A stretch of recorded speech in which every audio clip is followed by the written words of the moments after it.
India news पे आपका स्वागत है। मैं हूं आपके साथ रजत राकेश टंडन। बुलेटिन की शुरुआत कर रहे हैं। देश में कोरोना संकट के बीच लोगों की जान पर दूसरा खतरा मंडराने लगा है। म्यूकोमाइकोसिस यानी ब्लैक फंगस के अटैक से लोगों की जान पर बन आई है। ये बीमारी उन कोरोना पीड़ित मरीजों में देखने को मिल रही है जो डायबिटीज से पीड़ित हैं या उनके दूसरी ऐसी बीमारियां हैं जो इम्यूनिटी को कम कर देती हैं। दुर्लभ किस्म की ये बीमारी इतनी खतरनाक है, ये मरीजों के आंखों की रोशनी हमेशा के लिए खत्म कर देती हैं। ये शरीर में इतनी जल्दी फैलती हैं कि मरीज को इसका पहले पता भी नहीं चलता है। जब तक इसका पता चलता है तब तक ये शरीर के कई ऑर्गन डैमेज कर देती है। जी हाँ, आपको बता रहे हैं, स्टेरॉयड एंटीबायोटिक दवाओं के ज्यादा इस्तेमाल होने से आईसीयू में रहने वाले मरीजों में म्यूकोमाइकोसिस यानी ब्लैक फंगस की शिकायत ज्यादा देखने को मिली है। ब्लैक फंगस एक फंगल इंफेक्शन है जिसके चलते आंखों के नीचे स्टेरॉयड की एक परत जम जाती है। अगले 1 घंटे तक हम इस अदृश्य शत्रु यानी ब्लैक फंगस पर चर्चा करेंगे। हमारे साथ मेहमानों का एक बड़ा पैनल मौजूद होगा, लेकिन उससे पहले देखते हैं ब्लैक फंगस के कहर की 4 तस्वीरें आपको दिखाते हैं। 4 तस्वीरें आप मेरे अगल बगल देख सकते हैं। ब्लैक फंगस का कहर क्या है? कोरोना के बीच ब्लैक फंगस एक नया म्यूटेंट आप कह सकते हैं, एक नई बीमारी आई है जो पहली बार आई है और डॉक्टर्स भी देख रहे हैं कि आखिर ये परेशानी कैसी है, क्या इसकी मेडिसिन है नहीं है, सही समय पर अगर पता चल जाए तो इसका क्या इलाज है, इसको डिटेक्ट कैसे करना है, ये सब कुछ आपको बताएंगे। एक डॉक्टर्स का बड़ा पैनल होगा। लेकिन मुंबई में और गुजरात में और उत्तर प्रदेश में खासतौर पे ब्लैक फंगस के केसेस आना शुरू हो गए हैं और ठीक ठाक केसेस आ रहे हैं। तो बड़ा सवाल यही है कि आप ब्लैक फंगस से कैसे बच सकते हैं। ब्लैक फंगस कैसे आपको पता चलेगा कि क्या किसी पेशेंट को ब्लैक फंगस है या नहीं है, क्योंकि शुरुआती आप कह सकते हैं उसमें अगर आपको पता चल जाए कि ब्लैक फंगस के आप शिकार है तो आप बच सकते हैं। ब्लैक फंगस रिमूव भी हो सकता है बॉडी से, लेकिन अगर देर हो जाएगी तो क्या ये लाइलाज बीमारी है, ये भी डॉक्टर से समझेंगे। लेकिन उससे पहले महाराष्ट्र के अलावा यूपी में ब्लैक फंगस कहर बनकर टूट रहा है। यूपी में अब तक 73 मरीज मिल चुके हैं ब्लैक फंगस के। सबसे ज्यादा मरीज वाराणसी में मिले हैं। इतना ही नहीं, यूपी के बिजनौर में ब्लैक फंगस के 10 से ज्यादा केस देखे गए हैं जिन्हें जयपुर रेफर किया गया है। डॉक्टरों के मुताबिक कोरोना और शुगर के मरीजों में ब्लैक फंगस ज्यादा तेजी से फैल रहा है। आजकल खूब चर्चा चल रही है ये पोस्ट कोरोना पेशेंट्स में, यूजुअली डायबिटिक पेशेंट्स में, जिनको ज्यादा जल्दी स्टेरॉइड चलता रहता है, ज्यादा जल्दी स्टेरॉइड शुरू रहता है, उनमें ज्यादा कॉमन है। और ये आजकल बहुत ज्यादा दिखाई दे रहा है। जो पहले साल में 1 आध मरीज आता था, वो हमने पिछले 10 दिन में करीब 10-15 दिन में करीब 10 मरीज देख लिया। और आज सुबह से 2 मरीज देख चुका हूँ, तीसरे का फोन आया है। आज सुबह से भी 3 मरीज समझ लीजिए सुबह से फंगस के आ गए। लेकिन मजबूरी यह है कि बिजनौर में अभी दवाई अवेलेबल नहीं है। एम्फोटेरिसिन B इंजेक्शन लगते हैं, वो दवा अवेलेबल नहीं है यहाँ, इसलिए हमें मरीजों को बाहर ही भेजना पड़ रहा है। अभी ये उसके पोस्ट कोरोना पेशेंट्स में, डायबिटिक पेशेंट्स में बहुत कॉमनली बढ़ के इन्फेक्शन आ रहा है। म्यूकोमाइकोसिस इन्फेक्शन कहते हैं। इसका प्रिवेलेंस बढ़ गया है, एपिडेमिक हो गया है इसका इस कोरोना के बाद फंगल इन्फेक्शन का, म्यूकोमाइकोसिस। अच्छा, किस तरह से लोगों को आप जागरूक करना चाहते हैं? लोगों को जागरूक ये करना चाहते हैं, एक तो बहुत जल्दी स्टेरॉइड शुरू ना किया जाए। स्टेरॉइड देर से शुरू किया जाए। बहुत ही रेयर केसेस में स्टेरॉइड शुरू करा जाता है जब चेस्ट कॉम्प्लिकेशन होते हैं। क्वालिफाइड डॉक्टर ही स्टेरॉइड लिखे और शुगर लेवल जरूर चेक कराते रहें। जो पेशेंट स्टेरॉइड पे हैं उनका शुगर लेवल नहीं बढ़ने पाए, क्योंकि शुगर डायबिटिक पेशेंट पहले से भी होते हैं और स्टेरॉइड से भी शुगर बढ़ जाता है। और घर पे ऑक्सीजन लगाते समय घर पे ऑक्सीजन अवॉइड करें, घर पे ऑक्सीजन ना लगाएं। अगर लगाना बहुत मजबूरी हो तो उसमें ऑक्सीजन में जो पानी भरा जाता है वो पानी स्टेरलाइज वाटर होना चाहिए। कभी उबाल के कम से कम उबाल के भरें या स्टेरलाइज वाटर होना चाहिए, वो नल का पानी ना भरें। और अपनी ओरल हाइजीन मेंटेन रखें, जैसे कुल्ला दतून करते रहें लगातार, और अपनी इम्यूनिटी बनाए रखें, यही बहुत जरूरी है। अपने डॉक्टर को सुना बता रहे हैं कि अगर आप ऑक्सीजन आप ले रहे हैं, आउटसाइड सपोर्ट ऑक्सीजन का है, तो वाटर चेंज करते रहिए और जो नेजल होती है उसको भी चेंज करिए। और जो शुगर के या और कॉम्प्लिकेशंस इनकी बॉडी में है और जो स्टेरॉइड्स लेते हैं वो अपनी शुगर लेवल बिल्कुल मेंटेन करें, क्योंकि सबसे ज्यादा घातक ये शुगर पेशेंट के लिए। आगे बढ़ते हैं। यूपी के मथुरा में ब्लैक फंगस के 2 मामले आने के बाद प्रशासन सख्ते में आ गया। एक मरीज को दिल्ली रेफर किया गया, जबकि दूसरे मामले में संक्रमित परिवार के लोग अस्पतालों के चक्कर काट रहे हैं। जी हाँ, ये तस्वीरें हम आपको दिखा रहे हैं उत्तर प्रदेश के मथुरा की, जहां ब्लैक फंगस का केस सामने आया और अफरा तफरी मच गई मथुरा में। गोविंद जी, आपकी माता जी हैं, क्या परेशानी हुई है, खुद बताएं। हमने माताजी का इलाज कराया। अभी माताजी को कोरोना हो गया था। 23 तारीख को 23 अप्रैल को मैंने श्री रामकृष्ण मिशन में भर्ती कराया।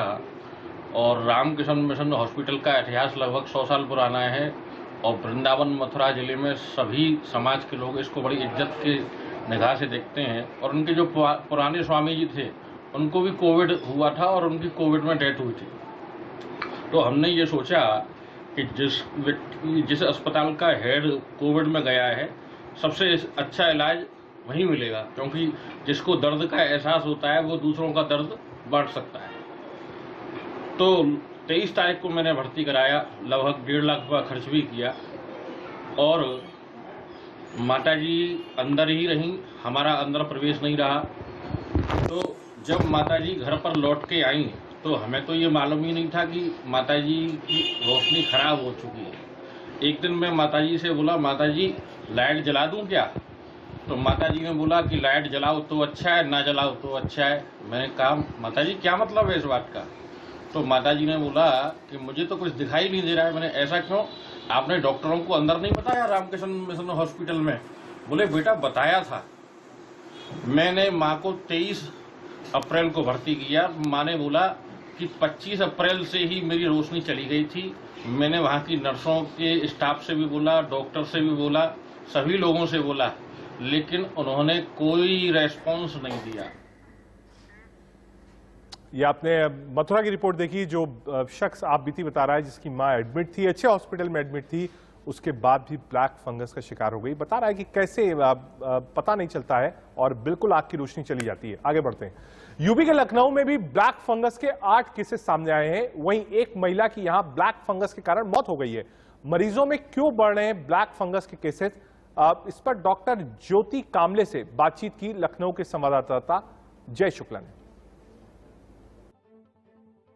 ब्लैक फंगस ने कहीं ना कहीं लोगों की मुश्किलें और बढ़ा दी। आपको बता दें कि उत्तर प्रदेश में पहली ऐसी महिला है जिसकी ब्लैक फंगस से मौत हुई है। राजधानी लखनऊ के जो लोहिया संस्थान है उसमें इस महिला की मौत हुई है। हालांकि आपको बता दें कि अलग अलग जिलों में कई मामले ब्लैक फंगस के निकलकर सामने आए हैं। हर साथ बात करने के लिए जो मोहनलालगंज की जो सीएमएस हैं वो है, उनसे बात करते हैं कि आखिर ब्लैक फंगस है क्या और किस तरह से इसके लक्षण को पहचाना जा सकता है।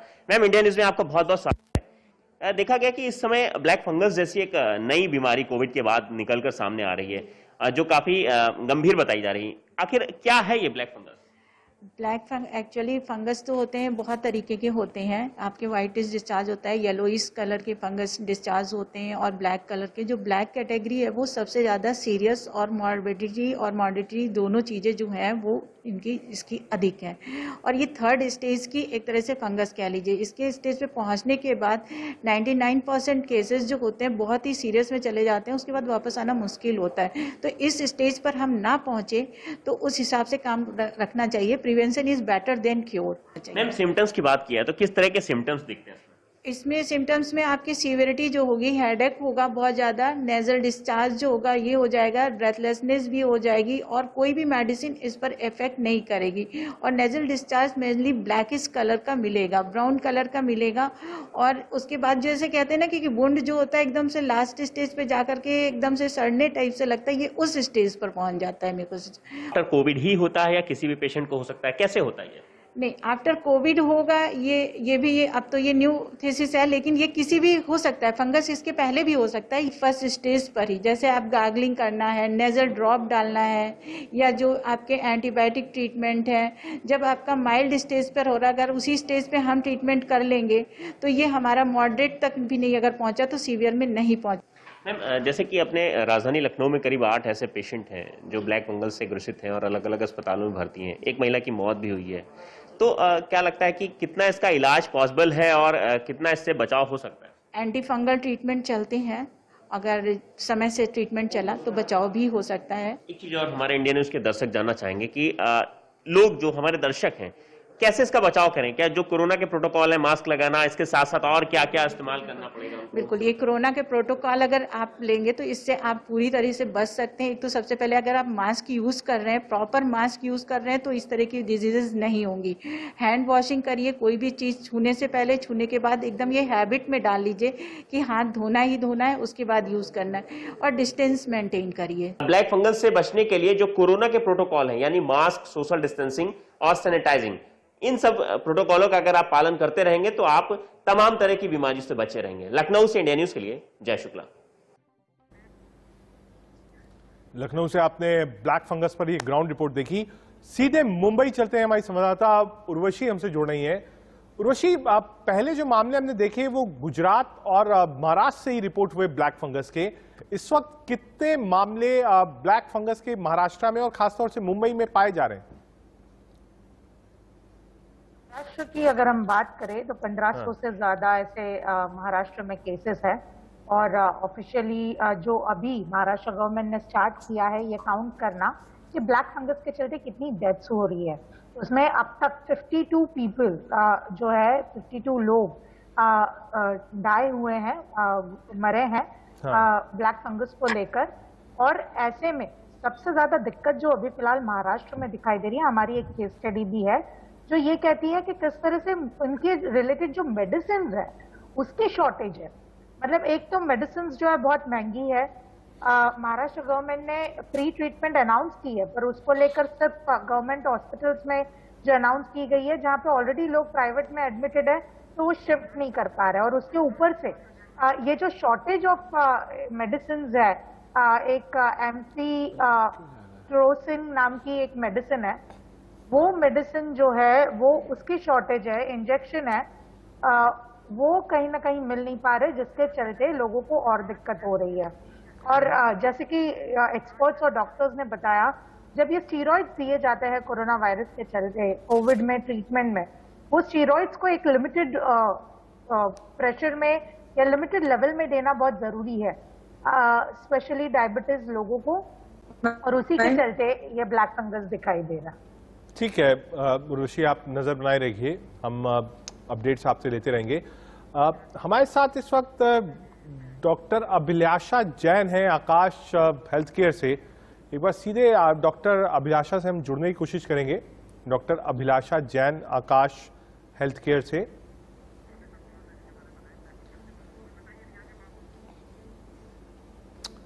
ठीक है, अब हम चलेंगे डॉक्टर अभिलाषा के पास, लेकिन उससे पहले ब्लैक फंगस के बारे में लगातार चर्चा हो रही है, केसेस बढ़ रहे हैं, चाहे वो यूपी हो, गुजरात हो या फिर महाराष्ट्र हो, और ज्यादातर पाया ये क्या है कि पोस्ट कोविड कॉम्प्लिकेशन के तौर पर ब्लैक फंगस देखा जा रहा है।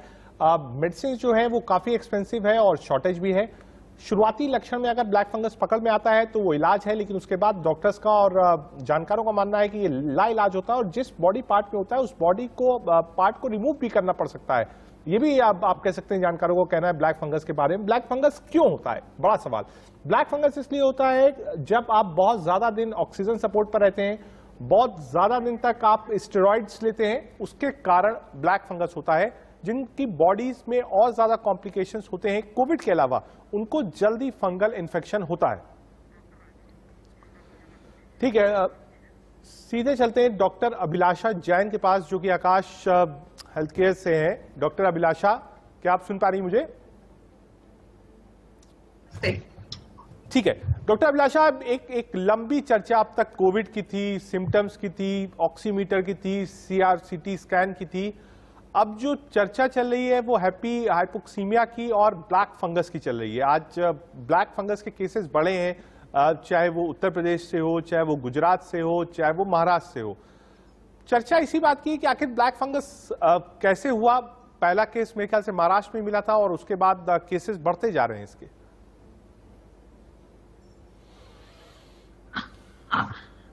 देखिए, ब्लैक फंगस जिसको हम म्यूकरमाइकोसिस भी कहते हैं, ये डायबिटीज डिफाइनिंग इलनेस है। ये डायबिटीज के मरीजों में पहले भी होती है जिनको अनकंट्रोल्ड शुगर रहती है। लेकिन आजकल जो कोविड का टाइम चल रहा है, इसमें कोविड की वजह से इम्यूनिटी काफी कम हो जाती है पेशेंट की, और कुछ मरीज ऐसे होते हैं जो डायबिटीज जिनको है और ऊपर से उनको स्टेरॉइड चल रहा होता है, जो और इम्यूनिटी कम करते हैं, जिनकी शुगर कंट्रोल नहीं है। और एक चीज है कि हमारा जो इंडिया का एटमॉस्फेयर है वो काफी ह्यूमिड है, काफी नमी वाला है, तो यहाँ पे ब्लैक फंगस और म्यूकस की जो फंगस की जो मिलता है वो हमारी मिट्टी में, हमारे एटमॉस्फेयर में कॉमनली बहुत ज्यादा मात्रा में मिलता है, जैसे कि अगर हम कंपेयर करें बाहरी देशों से, वेस्टर्न काउंटर पार्ट से। तो इस वजह से ये काफी कॉमनली हमारे कोविड पेशेंट्स जिनमें स्टेरॉइड्स दे रहे हैं, जिनमें डायबिटीज अनकंट्रोल्ड है, उनमें काफी कॉमनली मिल रहा है हमें अब तकरीबन हर हफ्ते 3 या 4 केसेस हमारे पास ऐसे आ रहे हैं, 5 केसेस हमेशा आ रहे हैं जिनको इन्फेक्शन हो रही है। ठीक है डॉक्टर साहब, माना यही जा रहा है कि बहुत लंबे समय तक स्टेरॉइड्स हो, ऑक्सीजन कंसंट्रेटर्स का यूज हो, वहां से ये फंगस डेवलप होता है। शुरुआती लक्षण क्या होते हैं इस फंगल इन्फेक्शन के? जैसे मैंने बताया कि जैसे जहाँ पे नमी वाली हवा है, हाँ। तो जो ऑक्सीजन कॉन्सेंट्रेटर में भी होता है, हम नमी वाली ऑक्सीजन देते हैं, तो इसीलिए उनमें ज्यादा होता है। स्टेरॉइड से हमारा शुगर जो है अनकंट्रोल्ड हो जाता है, इसलिए उन पेशेंट में ज्यादा होता है जो स्टेरॉइड ले रहे हैं। तीसरी चीज ये है, आपने जो मुझसे पूछा कि इससे बचा कैसे जाए। एक तो इसमें स्टेरॉइड हम अपने आप से खुद से ना लें, जहाँ पे जरूरत है, आपके फिजिशियन को जरूरत लग रही है, आप वहीं पे लें। दूसरी चीज, आपका अगर शुगर है तो शुगर को कंट्रोल रखें। अगर आप मेडिसिन ले रहे हो, इंसुलिन ले रहे हो, जैसे भी है, आप अपने फिजिशियन से, अपने एंडोक्रिनोलॉजिस्ट से शुरुआती लक्षण कैसे होंगे इस पर भी आऊंगा, लेकिन मैं ये समझना चाहता हूं क्या ब्लैक फंगस इन्फेक्शन जो है वो सिर्फ कोविड या पोस्ट कोविड पेशेंट्स को ही होगा या किसी आम आदमी को भी हो सकता है? ये बिल्कुल किसी भी आम आदमी को हो सकता है जिनका कंट्रोल शुगर का नहीं है, जिनकी इम्यूनिटी कम होती है, जिनको बहुत सारी मैलिग्नेंसी, कैंसर होता है, उनमें भी देखा जाता था पहले, हम अभी भी देखते हैं। लेकिन अभी कोविड के बाद ये काफी ज्यादा और भी कॉमन हो गया है कोविड के मरीजों में। बट ऐसा नहीं है कि सिर्फ उन्हीं में ही पाया जाता है, ये बाकी लोगों में भी जिनकी इम्यूनिटी कम है, जिनका स्टेरॉइड चल रहे हैं, जिनका शुगर कंट्रोल नहीं है, जिनको कैंसर है, ऐसे लोगों में, या कुछ एक डेस्पिरोक्सामिन जैसी एक दवाई होती है, ऐसे लोगों में भी ये देखने को मिलती थी पहले भी और अभी भी मिलती। डॉक्टर अभिलाषा, शुरुआती सिम्टम्स इसके क्या होते हैं? अगर कोई व्यक्ति है वो कोविड से रिकवर कर गया, या मान लीजिए वो आईसीयू में रहा, या उसने ऑक्सीजन सपोर्ट ले रखा घर पर ही आइसोलेट होकर, उसके बाद ही टर्न निगेटिव, वो निगेटिव हो जाता है और सारे टेस्ट उसके ठीक होते हैं, तो कैसे पता चलेगा कि वो ब्लैक फंगस से इन्फेक्ट हो गया? उसके शुरुआती लक्षण पेशेंट में क्या देखने को मिलते हैं? जैसे इसके 4-5 मेन लक्षण होते हैं, जैसे कि जो ये सबसे पहले आंख को, नाक को, इन सब चीजों को इन्फेक्ट करता है। इसका जो अंदर जाने का, बॉडी में अंदर जाने का रास्ता भी नाक के थ्रू ही होता है। अच्छा। तो नाक के अंदर या मुंह के तलवे के ऊपर एक काला निशान आना, जिसको हम ब्लैक डिस्चार्ज बोलते हैं। आंखों में लाली आना, आंखों में कालक पड़ जाना, ये चेहरा, जैसे ये जो चीक जो का चेहरा होता है, यहाँ पे चीक के ऊपर नमनेस होना या दर्द होना या सुनपन आना, ये सब इसके पहले सिम्टम्स होते हैं। हेडेक होना बहुत ज्यादा, कोविड में हालांकि पहले भी हेडेक होता है जब बुखार होता है, लेकिन बुखार रिजॉल्व करने के बाद, सब कुछ ठीक होने के बाद भी अगर आपको परसिस्टेंट हेडेक हो रहा है और बहुत ज्यादा हेडेक हो रहा है, तो ऐसे केस में डेफिनेटली आप अपने डॉक्टर को कंसल्ट कीजिए और आप अपने जो ये मैंने 5-6 सिम्टम्स बताए उनको देखते रहिए कि अगर ऐसी प्रॉब्लम आ रही है तो इवैल्यूएट जरूर कराइए। डॉक्टर अभिलाषा, एक चीज और आपसे समझना चाहता हूं, मान लीजिए सिम्टम्स हो तो पहली तो प्रायोरिटी ये है कि आदमी तुरंत डॉक्टर के पास सर्च करे, जो भी फिजिशियन हो या जो भी फैमिली डॉक्टर हो उसको जाए, बताए। लेकिन शुरुआती टेस्ट क्या है? अगर किसी को लगता है जो सिम्टम्स आपने बताए हैं अगर वो है, तो शुरुआती टेस्ट और लाइन ऑफ एक्शन किसी भी पेशेंट का क्या होना चाहिए? इसमें हम जैसे मैंने बताया, सबसे पहले नाक से ही अंदर जाता है, तो नाक से हम एक क्या बोलते हैं, स्क्रैपिंग बोलते हैं, एक टुकड़े, छोटा टुकड़े के जैसे बोलते हैं, लेते हैं नाक के म्यूकोजा से, उसका हम फंगस का टेस्ट करते हैं। तो बहुत ही सिंपल सा टेस्ट है, ये कराना सबसे बेहतर रहता है, ये कराइए। और उसकी रिपोर्ट के हिसाब से और सिम्टम्स के हिसाब से आगे बहुत सारे टेस्ट करने पड़ते हैं, डिपेंडिंग कितनी आगे बीमारी बढ़ चुकी है, दिमाग में जाने की शंका है नहीं है, आंखों की रोशनी है नहीं है, उसके हिसाब से आगे बहुत सारे टेस्ट कराए जा सकते हैं, वो आपकी डॉक्टर की सलाह से रहते हैं। ठीक है डॉक्टर साहब, लेकिन जिस हिसाब से केसेस बढ़ रहे हैं, ऐसा क्यों है? क्या यही माना जाए, क्योंकि कोविड के केसेस ज्यादा थे, हिंदुस्तान में केसेस बढ़ रहे थे, ऑक्सीजन सपोर्ट पर पेशेंट्स ज्यादा थे इस वेव में, तो क्या यही माना जाए कि ऑक्सीजन सपोर्ट ज्यादा स्टेरॉइड लेने के कारण ही ब्लैक फंगस के केस लगातार हिंदुस्तान में बढ़ रहे हैं? बिल्कुल बिल्कुल, कारण तो इसके बढ़ने का यही है कि जो इम्यूनिटी है वो लो है। इम्यूनिटी लो होने का कारण ये रहा है कि लोग स्टेरॉइड बहुत ज्यादा ले रहे हैं, बहुत लंबे टाइम से ले रहे हैं, अपने आप से भी ले रहे हैं स्टेरॉइड, तो वो किसी ना किसी तरीके से आपकी शुगर जो है अनकंट्रोल करता है। दूसरी चीज ये भी हो जाती है, तो इन दोनों वजहों की वजह से आपकी इम्यूनिटी बहुत लो हो जाती है। इम्यूनिटी लो होने की वजह से ही ये इन्फेक्शन हो रही है। नॉर्मली मेरे को, आपको, जिनको इन्फेक्शन नहीं है, जिनको इम्यूनिटी जिनकी अच्छी है, उनको ये इन्फेक्शन नहीं होगी। ये नॉर्मली भी हमेशा हमारे एटमॉस्फेयर में, हमारी मिट्टी में, सब जगह प्रेजेंट है ये फंगस, लेकिन होती उन्हीं को है जिनमें रिस्क रहता है, जिनमें इम्यूनिटी कम होती है। तो अगर हम अपनी इम्यूनिटी स्ट्रांग रखेंगे, और जो ये 2-4 चीजें मैंने बताई, शुगर को कंट्रोल रखना, स्टेरॉइड अगर लेना है तो डॉक्टर की एडवाइस से ही लेना, तो अगर हम ये सब चीजें करेंगे तो इससे बिल्कुल बचा जा सकता है। ठीक है डॉक्टर अभिलाषा, आपने बताया कि शुरुआती दौर में लक्षण इसके क्या होते हैं, इम्यूनिटी बढ़ाना है, बहुत ज़्यादा स्टेरॉइड जिसने लिया है उसको बहुत सावधान रहना है, शुगर पेशेंट को लेना है, इसकी दवाइयाँ क्या है, इसके उपचार क्या है, ये सब कुछ आपसे समझेंगे डॉक्टर अभिलाषा। लेकिन वक्त हो चला एक छोटे से ब्रेक का, एक छोटा सा ब्रेक के बाद समझेंगे डॉक्टर अभिलाषा से कि ब्लैक फंगस को कैसे काबू में करना है। एक छोटा सा ब्रेक, आप देखते रहिए इंडिया न्यूज़।